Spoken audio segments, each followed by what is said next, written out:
कल शाम की कथा में ये बताया जा रहा था, जब शिष्य ने अपने आप को आचार्य के सम्मुख समिपाणी होकर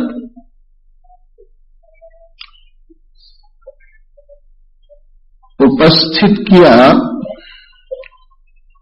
और उनसे विनय की, प्रभु इस भवसागर से मेरा कैसे उद्धार होगा, तो उन्होंने एक बात बड़े स्पष्ट पहले ही बता दी कि वस्तुतः तुझ में ये बंधन कल्पित है, माना हुआ है, फर्जी है, सपोज्ड है और अज्ञान के कारण है। यदि तू अपने आप को ठीक ठीक पहचान लेगी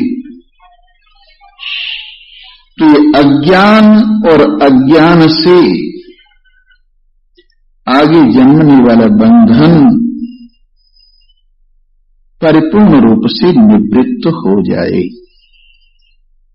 ये आप सभी लोग जानते होंगे कि ये माया कहिए, अविद्या कहिए, अज्ञान कहिए, भूल कहिए, ये आत्मा के आश्रित ही, मैं के आश्रित ही मैं को ढकने वाला है।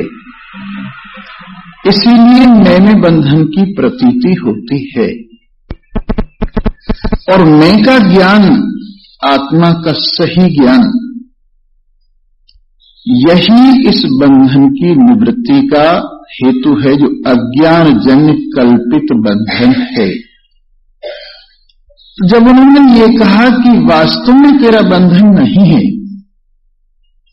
तो शिष्य के हृदय में एक प्रश्न करने की इच्छा हुई कि मैं इतनी दूर से आया हूं, इतने कष्ट उठाकर आया हूं और बंधन से बड़ा पीड़ित हूं और बंधन की अनुभूति भी मुझे हो रही है, फिर ये कह रहे हैं कि तेरा बंधन नहीं है, ये कैसे संभव है? तो वो प्रश्न करते और कहते हैं, हे आचार्य प्रवर, कृपया श्रूयतां स्वामिन् प्रश्नोऽयं क्रियते मया। मेरे हृदय में जो कांटे की तरह से खटक रहा है अज्ञान, वो कई प्रश्नों के रूप में आपके सामने उपस्थित कर रहा हूं। प्रभु, प्रश्न ये है, आप उसका उत्तर जब मुझे देंगे तो आपके मुख से मैं उस प्रश्न का उत्तर सुन के कृतकृत्य हो जाऊंगा, मेरा समाधान हो जाएगा और जैसा आप कहते हैं अज्ञान की निवृत्ति हो जाएगी। और श्रुति भगवती भी कहती हैं, आत्मानं चेद विजानीयाद अयम अस्मीति पुरुषः किमिच्छन् कस्य कामाय शरीरम अनुसंजरेत। ये कृतकृत्यता की बात कही है। आत्मानं चेद विजानीयाद, यदि अपने आप को पहचान लिया जाए, अयम अस्मीति पुरुषः, ये मैं वही पुरुष हूं जो समस्त पुरियों में शयन करने वाला है, समस्त पुरियों को सत्ता स्फूर्ति देने वाला है, समस्त नाम रूप का आधार नाम रूप से अछूता है। इस बात को यदि जान लेगी कि निच्छन कस्य कामाय, कौन सी इच्छा फिर शेष रह जाएगी और कौन सी कामना के लिए शरीरम अनुसंजरित, इस शरीर को व्यक्ति कष्ट देगा। जैसे किसी अश्व के द्वारा अश्वारोही अपनी मंजिल पर पहुंचता है और फिर अश्व को माने घोड़े को छोड़ देता है, फिर घोड़े को कुछ भी नहीं कहता, घास चुगने को छोड़ देता है, क्योंकि उसका अपना काम बन गया जितना घोड़े से काम लेना था। वैसे ही शरीर रूपी घोड़े पर सवार होकर अपने स्वरूप में विराजमान होते ही, निसंशय अपने आप का ज्ञान होते ही, दृढ़ अपरोक्ष ज्ञान होते ही, फिर शरीर से कुछ भी काम लेने की इच्छा शेष नहीं रहती है। प्रारब्ध के अनुसार जैसी शरीर चले सो चले। अब उसकी इच्छा इस शरीर से कुछ कराने की नहीं रह जाती। जैसे कुम्हार है, उस कुम्हार ने डंडे से चक्र को घुमाया। किस लिए घुमाया? बर्तन बनाने के लिए। और उसने बर्तन बना लिया, उसका बर्तन बन गया। अब चाहे चक्र चले या न चले, जब तक डंडे की चास है, जब तक डंडे की शक्ति से घूमने की शक्ति है उसमें, तब तक घूमता रहेगा।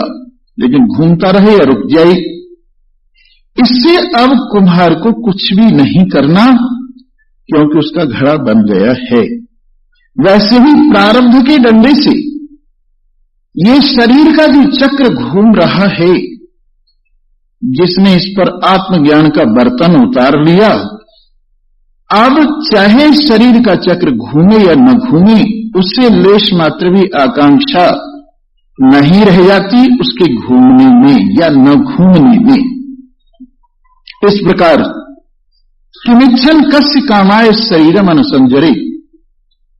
और एक ऋषि कहते हैं, वेदाहमेतम पुरुषम पुराणम आदित्य वर्णम तमसः परस्तात् तमेव विदित्वा अतिमृत्युमेति नान्य पंथः विद्यते अयनाय। वेदाहमेतम पुरुषम पुराणम, मैं इस पुराण पुरुष को जानता हूं जो सबसे पुराना पुरुष है। किस रूप से जानता हूं? अहम ब्रह्मास्मि, इस रूप से जानता हूं। अयम आत्मा ब्रह्म, इस रूप से जानता हूं। तत्वमसि के उपदेश से मैंने अपने आप को समझ लिया है। प्रज्ञानम ब्रह्म, इस रूप से जानता हूं। वेदाहमेतम पुरुषम महांतम, जो महान है, पुराण है। और कैसा है? वेदाहमेतम पुरुषम महांतम आदित्य वर्णम, जो आदित्य वर्ण ज्ञान स्वरूप है, जिसमें अज्ञान का तिमिर लेश मात्र भी नहीं है। जैसे सूर्य हम पृथ्वी पर खड़े होकर देखते हैं तो कभी कभी सूर्य छिपता हुआ दिखाई देता है, वो भी पृथ्वी की छाया से। लेकिन सूर्य में न दिन है न रात है, सूर्य तो स्वयं में प्रकाश स्वरूप है। इसी प्रकार हम शरीर में खड़े होकर जब देखते हैं तो आत्मा में तरह तरह की बालकपन, जवानी, बुढ़ापा इत्यादि अवस्थाएं प्रतीत होती हैं। जागृत, स्वप्न, सुषुप्ति इत्यादि परिणतियां प्रतीत होती हैं। लेकिन ये सब तो शरीर और बुद्धि के धर्म हैं। लेकिन आत्मा इनकी ओट से देखने पर ऐसा प्रतीत होता है बदलता हुआ सा, लेकिन इनका बाध करने पर अपने शुद्ध स्वरूप में तो लेश मात्र भी कोई परिणाम नहीं है, बिल्कुल निर्विकार है। लेश मात्र भी इसमें विकार नहीं है। और ये बिल्कुल अज्ञान से अछूता शुद्ध ज्ञान स्वरूप ही है। ऐसा नहीं कि ज्ञान गुण वाला है। न्याय के सिद्धांत में गुण और गुणी दोनों को अलग अलग माना है, और गुण गुणी में रहता है।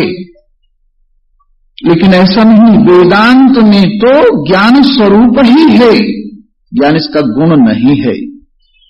वेदाहमेतम पुरुषम पुराणम आदित्य वर्णम तमसः परस्तात् तमेव विदित्वा अतिमृत्युमेति। इसको जानकर, इस रूप से जानकर मैं ब्रह्म हूं, सीधी बात। क्योंकि मैं के आश्रित अज्ञान, मैं ब्रह्म हूं, इसी विशेष ज्ञान से निवृत्त होता है। अन्यथा तो ब्रह्म है, परमात्मा है, इस सामान्य ज्ञान से यह ज्ञान निवृत्त होने वाला नहीं। सामान्य ज्ञान से तो अज्ञान काल में भी ज्ञान रहता है। इसलिए सामान्य ज्ञान से नहीं, विशेष ज्ञान से, अधिष्ठान ज्ञान से, मैं सच्चिदानंद ब्रह्म हूं, इस ज्ञान से अज्ञान की निवृत्ति होती है। और इस प्रकार से तमेव विदित्वा अति मृत्यु में, इस मृत्यु का अतिक्रमण किया जा सकता है। मृत्यु क्या है? शरीर मृत्यु है और मैं शरीर हूं, ये भाव मृत्यु है। ज्ञानेन्द्रियां, कर्मेंद्रियां, प्राण, अंतःकरण मृत्यु है और इनके साथ तादात्म्य भाव मृत्यु है। और इनसे अलग अपने आप को अनुभव करना, ये मृत्यु से उबर जाना है। आत्मा में तो वास्तव में मृत्यु और जन्म है ही नहीं, लेकिन शरीर के तादात्म्य से, ज्ञानेन्द्रिय, कर्मेंद्रिय, प्राण, अंतःकरण के तादात्म्य से इनकी जन्म और मरण इत्यादि की प्रतीति होती है। पर अपने स्वरूप में ये जन्म मरण और लय विलय, प्रगठन लय इत्यादि है ही नहीं। इस प्रकार मृत्यु से पार हो जाता है व्यक्ति। नान्यः पंथो विद्यते नाय, इस ज्ञान के अतिरिक्त, अपने आप के ज्ञान के अतिरिक्त, इस दुख से, इस कष्ट से, इस अज्ञान से, इस भवसागर से, इस भावसागर से कोई भी पार ले जाने वाला रास्ता नहीं है। ऋते ज्ञानान्न मुक्ति, बिना ज्ञान की मुक्ति नहीं है। इस प्रकार अपने आप में कृत्यता अपने स्वरूप बोध से अनुभव की जाती है। तो यहां शिष्य कह रहे हैं कि आचार्य प्रवर, अगर आप मुझे मेरे प्रश्नों का उत्तर दे देंगे तो मैं अपने आप में कृत्य का अनुभव करूंगा और मेरा प्रयोजन सिद्ध हो जाएगा। कौन से प्रश्न है? को नाम बंधः, बंधन क्या वस्तु है? कथमेश आगतः, निर्बंध आत्मा में कैसे आ गया है? कथम प्रतिष्ठास्य, और कैसे ठहरा हुआ है? कथम विमोक्षः, और इससे छुट्टी कैसे प्राप्त होगी? को सावनात्मा परमंक आत्मा, ये आत्मा क्या है और परमात्मा क्या है? इन दोनों का विवेक मुझे ठीक ठीक तरह से बताइए। कथम एतद उच्यताम, क्योंकि मैं तो ये सुनता रहा हूं, आत्मा और परमात्मा दो नाम हैं, और दो नाम होने से वस्तु भी दो होनी चाहिए। कभी कभी आदमी को ऐसा वहम हो जाता है कि दो नाम होने से वस्तु दो हो जाती है, परंतु हमने देखा एक वस्तु के हजारों नाम होते हुए भी वस्तु एक ही रहती है। कभी कभी ऐसा वहम होता है कि एक ही व्यक्ति कहीं कुछ नाम वाला और कहीं कुछ नाम वाला होता है, पर व्यक्ति वही रहता है। जैसे उसका नाम मां बाप ने रख दिया है देवदत्त, एक नाम तो ये हो गया रखा हुआ नाम पुकारने के लिए। एक हो गया संबंधवाचक नाम, संबंध के साथ रखा हुआ नाम, जैसे चाचा है, ताऊ है, पिताजी है, पति है, भाई है। और ग्राम के संबंध से प्रधान है, जिले के संबंध से जिलाधीश है। इस तरह से ये संबंधवाचक नाम हो गए। कहीं कहीं गुणवाचक नाम भी होते हैं, बहुत सज्जन है, साधु है, पढ़ा लिखा है, ये गुणवाचक नाम हो गए। इस प्रकार से बहुत से नाम हो सकते हैं, परंतु जिसके इतने नाम हैं वो आदमी, वो व्यक्ति एक ही है। उसी प्रकार से स्थान भेद से भी नाम हो जाते हैं। जैसे गांव के संबंध को लेकर प्रधान हो गया, जिले के संबंध को लेकर जिलाधीश हो गया, देश के संबंध को लेकर राष्ट्रपति हो गया। एक ही व्यक्ति में ये भी कल्पनाएं संभव हैं। शरीर के संबंध से, प्राण के संबंध से, अंतःकरण के संबंध से, संसार के संबंध से इसके अनेक नाम हैं, लेकिन ये वस्तु एक ही है। इसलिए इस नामों के चक्कर में पड़ना के साथ जीवात्मा और परमात्मा दो नाम हैं और दोनों के धर्म भी अलग अलग प्रतीत होते हैं। एक अल्पज्ञ है, एक सर्वज्ञ है, एक देशी है, एक सर्वदेशीय है। इसको समझाने के लिए एक दृष्टांत बहुत सुंदर है। वैसे एक महात्मा गंगा किनारे बैठे हुए थे। एक जिज्ञासु उनके पास में गया और जाकर कहने लगा, प्रभु मुझे एक बात समझाइए, मैं तो बल्कि आपसे शास्त्रार्थ करने आया हूं। बोले, किस विषय में शास्त्रार्थ करने आई हो?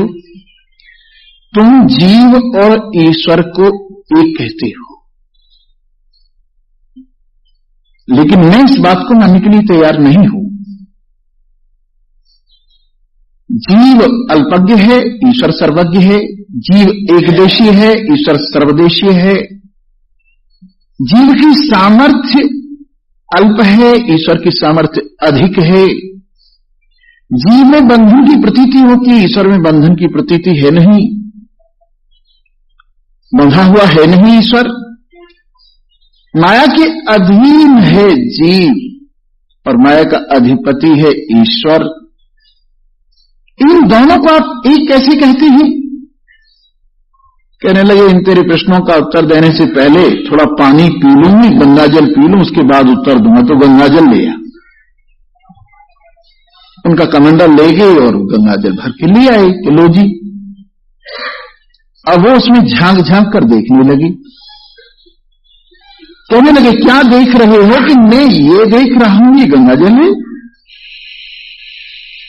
कि जी हां गंगा जल है, इसमें बड़ी बड़ी मछलियां तो है नहीं, इसमें नाव तो चल नहीं रही है, इसमें कोई यात्री तो स्नान कर नहीं रहा है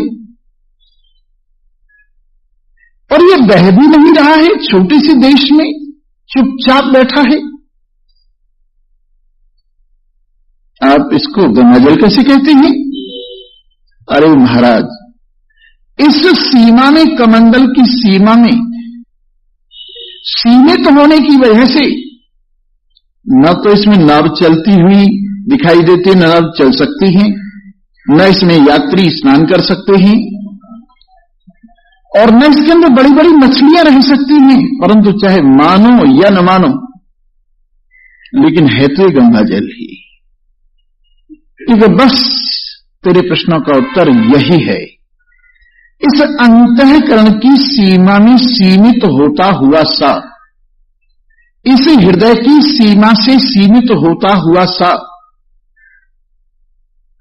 प्रतीत होता है। इसलिए इसमें सर्वज्ञता की भी प्रतीति नहीं होती, क्योंकि सर्व के साथ संबंध ही प्रतीत नहीं होता। ज्ञेय तो है, ये ज्ञेय तो है, पर ज्ञेय का संबंध सर्व के साथ होगा तभी तो सर्वज्ञ होगा। लेकिन इसकी प्रतीति सीमित होने के कारण इसका संबंध अल्प के साथ है, इसलिए ये ज्ञेय होते हुए अल्पज्ञ है। और इसी का संबंध यदि सर्व के साथ हो ज्ञेय का, तो इसी का नाम सर्वज्ञ है।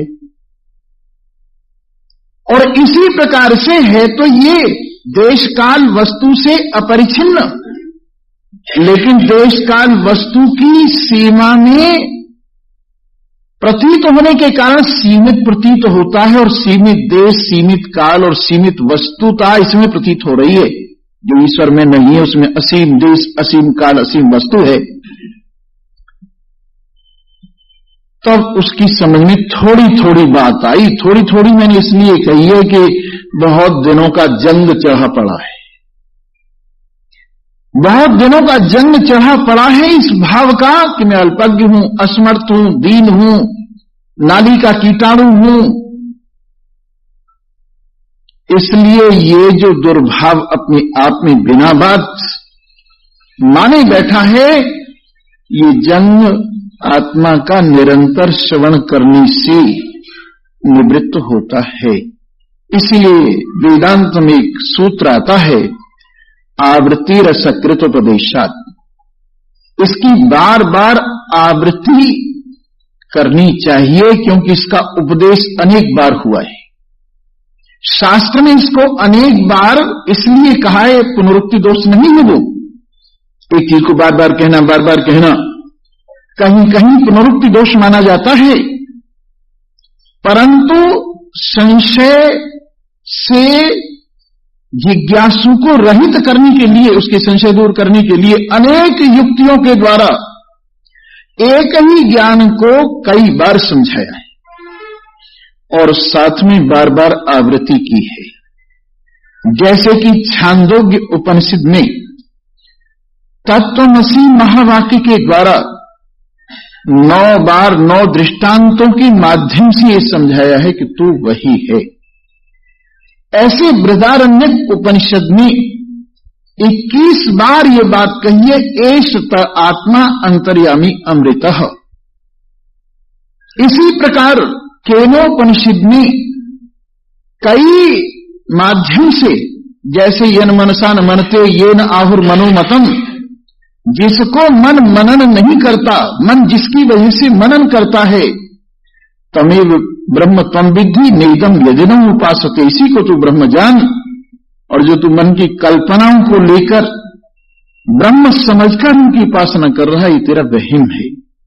जिसको कान नहीं सुन सकते, पर कान जिसकी वजह से सुनते हैं, उसको तू ब्रह्म जान। वाणी जिसे नहीं बोल सकती, पर वाणी जिसकी वजह से बोलती है, आंख जिसे नहीं देख सकती, पर आंख जिसकी वजह से देखती है, तदे ब्रह्म त्वं विद्धि, उसी को तू ब्रह्म जान। इस प्रकार से अनेक बार अनेक युक्तियों से इस ज्ञान का कथन हुआ है, इसलिए बार बार श्रवण करना चाहिए, जिससे कि संशय निवृत्त हो जाए और आत्माभ्यास से अध्यास निवृत्त हो जाए। इस प्रकार इसको बार बार श्रवण कराया जाता है। तो पूछा क्या था, को नाम बंध कथमेश आगतः, ये बंधन क्या है, ये बंधन कैसे आया है, कैसे टिका हुआ है, कैसे ये निवृत्त होगा, आत्मा क्या है, परमात्मा क्या है, इन दोनों का विवेक आप मुझे भली भांत अच्छी प्रकार से समझाकर कराइएगा। जब ऐसे प्रश्न किए तो आचार्य प्रवर शिष्य की प्रशंसा करते हुए कहने लगे, धन्योसी कृतकृत्योसी पावितं ते कुलं त्वया, यद विद्या बंध मुक्त्या ब्रह्मी भवितुमिच्छसि। तू धन्य है, तू कृतकृत्य अपने आप को बस समझ ले। ऐसे प्रश्न अगर तूने कर दिए हैं, इनका उत्तर मिला और कृतकृत्यता तेरे में आई। पावितं ते कुलं त्वया, तूने अपनी द्वारा अपनी कुल को पावन कर लिया, क्योंकि अनेकानेक जन्मों के पुण्य फल प्रदान करने को होते हैं, तब व्यक्ति के हृदय में ब्रह्म जिज्ञासा आत्म जिज्ञासा पैदा होती है। अद्वैत वासना यूं ही नहीं जागृत हो जाती। अद्वैत वासना अनेक इस जन्म की और पिछले जन्मों के पुण्यों के फल का एक विशेष प्रसाद है। इसलिए ये जो तेरे हृदय में बंधन से छूटने की इच्छा जागृत हुई है, और ये भी तू समझ गया है थोड़ा थोड़ा कि ये बंधन अविद्या की वजह से है, और विद्या के द्वारा, आत्मविद्या के द्वारा ये बंधन निवृत्त होगा, तभी तो यहां आया है। आत्मज्ञान लेने तो किस लिए आया है? तुझे मालूम हो गया है कि आत्म अज्ञान से बंधन है, आत्मज्ञान से छुट्टी है, इसीलिए तू यहां आया है। इसलिए अविद्या बंध मुक्त्या, जो अविद्या और अविद्या जन बंधन है, इसको तो निवृत्त करना चाहता है और इसकी निवृत्ति के द्वारा ब्रह्मी भवितुम इच्छसी, जो तेरी वास्तविकता है उसको अपने आप में अनुभव करना चाहता है, अपनी सर्वव्यापकता को, निर्विकारता को, अपनी शुद्धता को, अपनी आनंद स्वरूपता को अपने आप में अनुभव करना चाहता है, तो तूने अपने जन्म को धन्य कर लिया, अपने कुल को धन्य कर लिया और तेरा मनुष्य शरीर धारण करना धन्य हो गया। पर एक बात समझ ली, 3 प्रकार की कृपा होती है। एक होती है निज कृपा,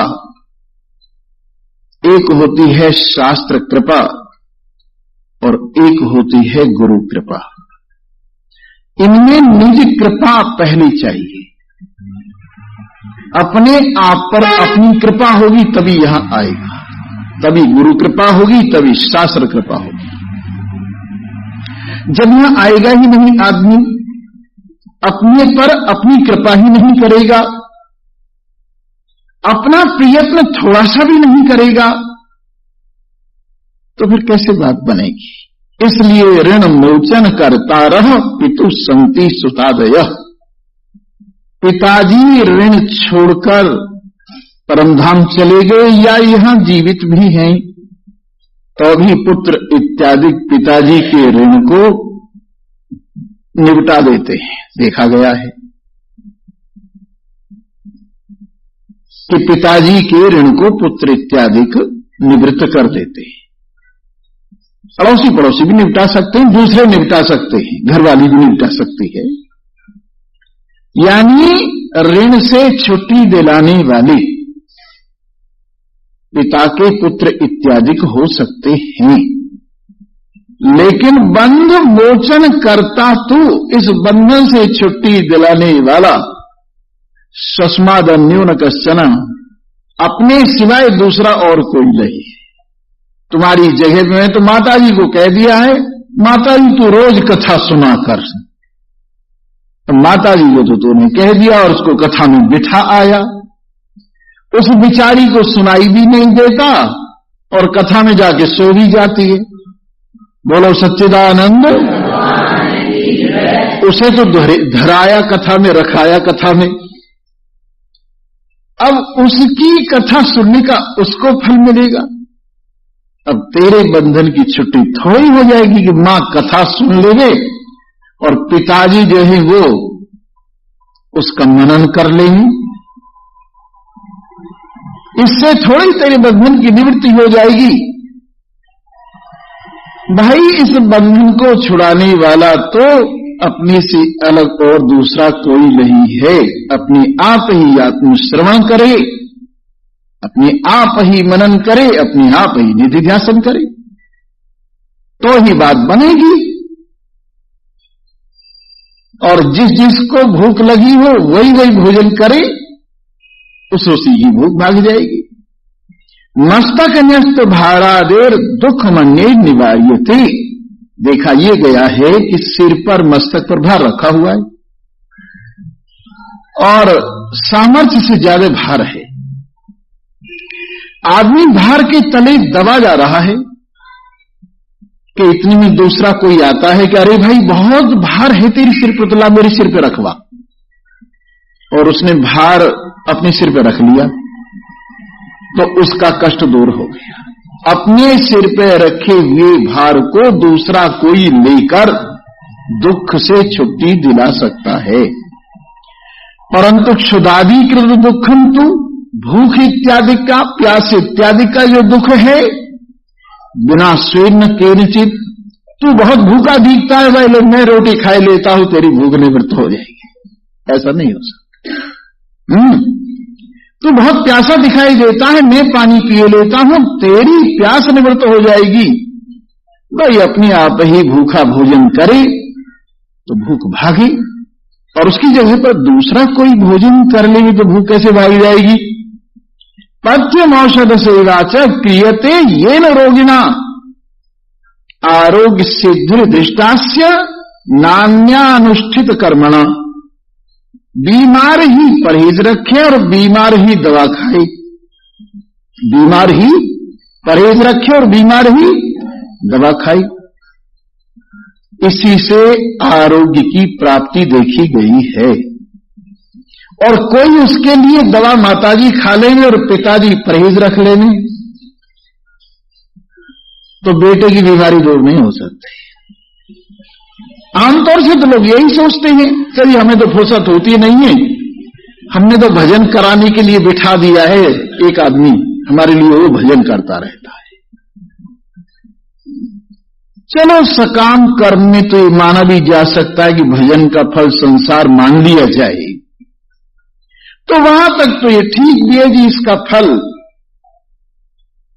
जो करा रहा है उसको प्राप्त हो जाएगा, लेकिन मुक्ति रूपी फल नहीं प्राप्त हो सकता। कहीं आप ये सोचते हो कि इसके भजन से मेरी मुक्ति हो जाएगी, ये संभव नहीं।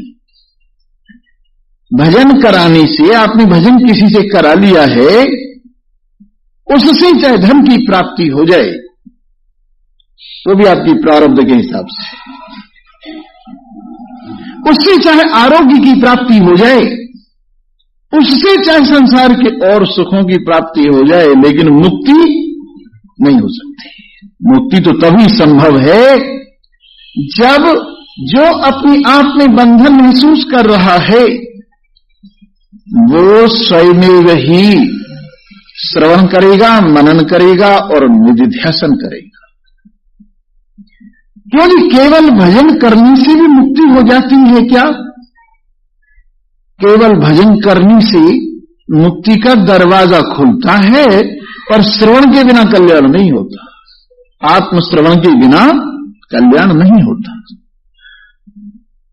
देखिए, मोक्ष के 4 द्वारपाल कहे।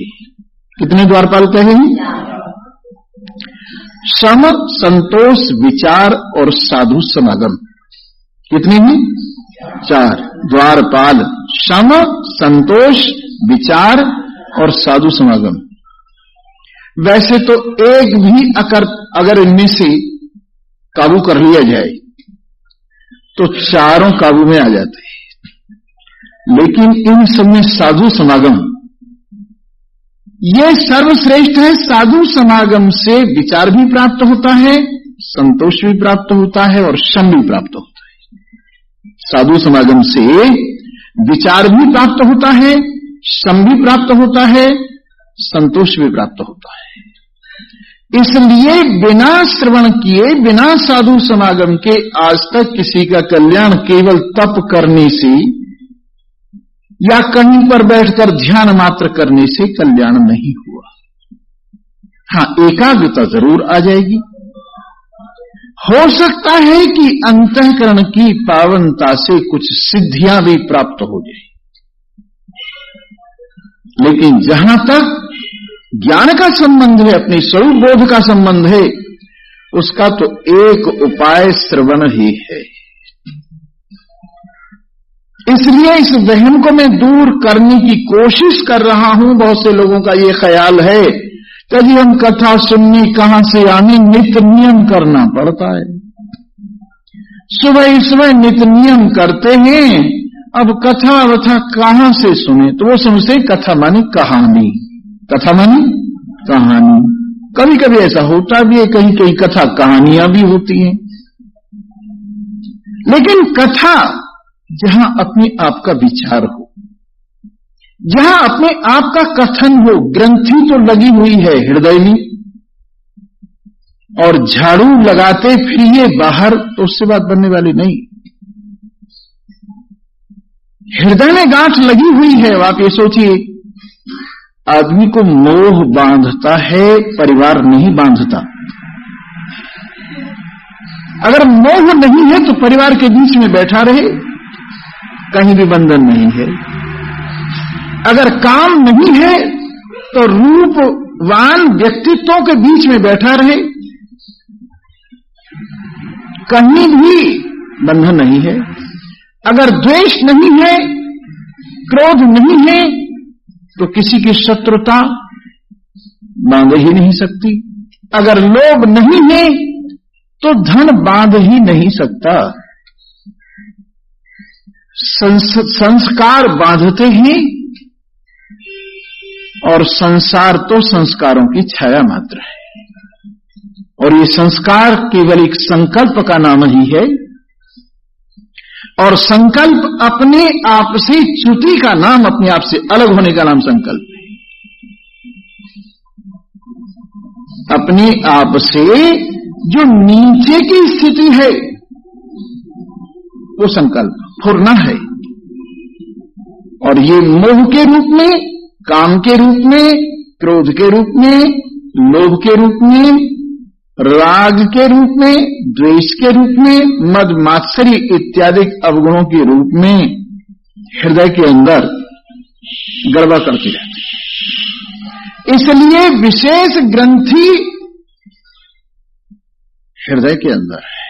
हम आराम से बैठे बैठे इसको तो सुलझाते नहीं है, शत्रुओं को काबू करने का प्रयत्न करते हैं और क्रोध पर विजय नहीं कर पाते।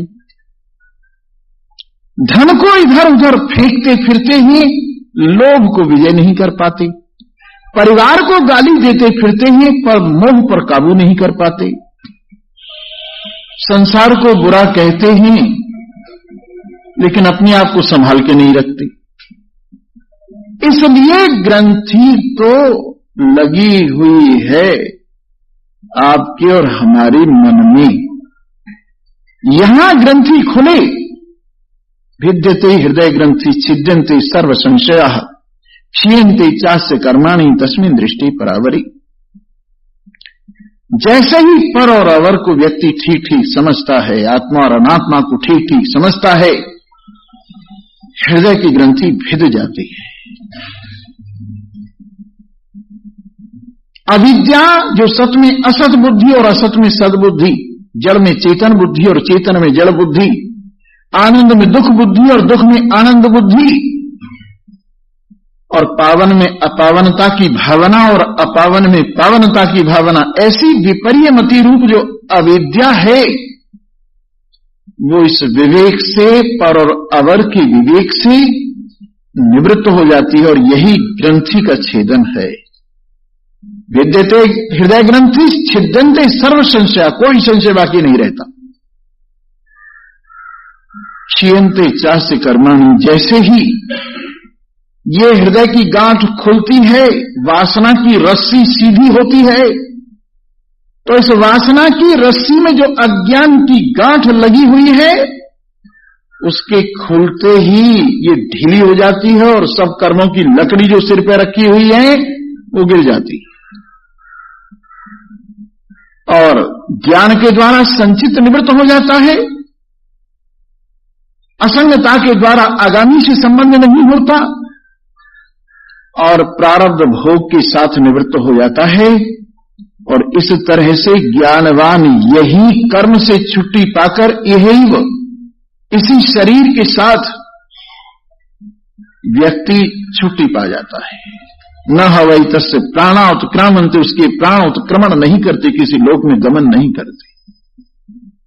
इवं वितैर्जितो सर्गः, उन्होंने यही इस जन्म मरण को जीत लिया है। इस प्रकार से इस बात को समझ लेना चाहिए कि हम कौन है, हम क्या ही जानना बहुत जरूरी है। तो बात चल रही थी कि अपने आप ही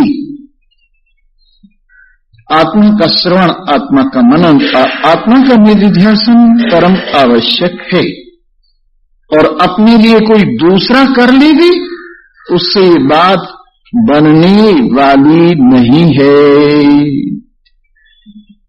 वस्तु का स्वरूप ये मैं शाम को आपके सामने बताऊंगा। अब एक भजन छोटा सा सुनाकर छुट्टी होगी, और जरा समय से आने की कृपा कीजिए तो समय से ही छोड़ दिया जाएगा, और देर में आओगे तो फिर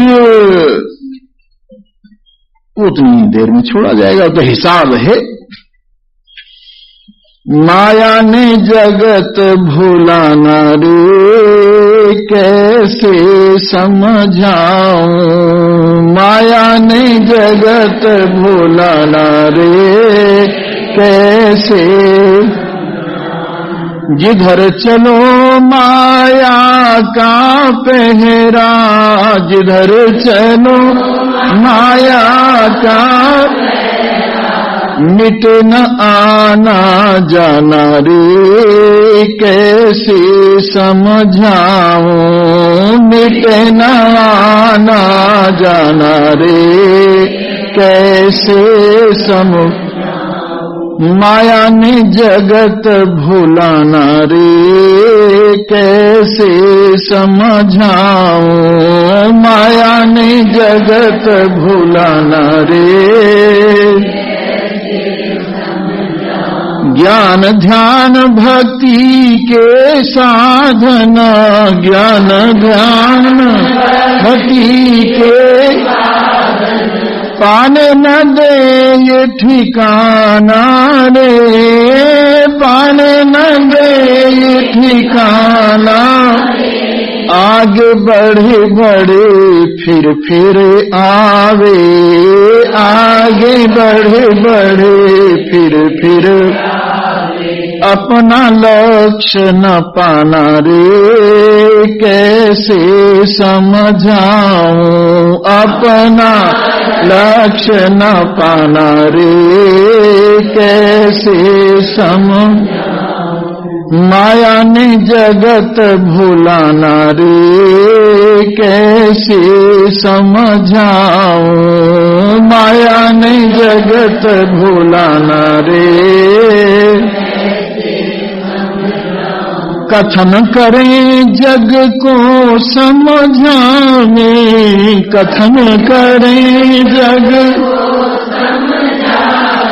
अपना मन नहीं माना रे, अपना मन नहीं माना, सबको जाने आप भुलाने, सबको जाने आप ज्ञाता नहीं पहचाना रे, कैसे समझाऊं ज्ञाता नहीं पहचाना रे, कैसे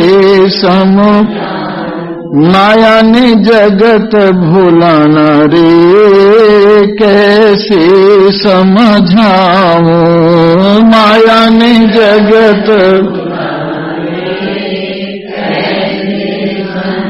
माया मिली मान मिल जाए, माया मिली मान मिल छिप जाए भगवान रे, छिप जाए भगवान, मिलना जिससे उसे न मिलते, मिलना जिससे उसे न, इधर उधर भटकाना रे, कैसे समझाऊं इधर उधर भटकाना रे, कैसे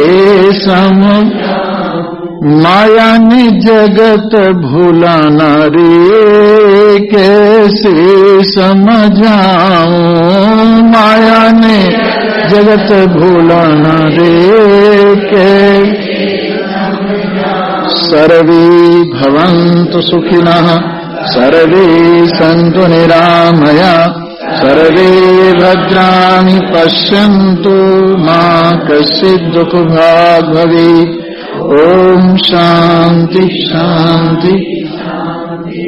छुट्टी।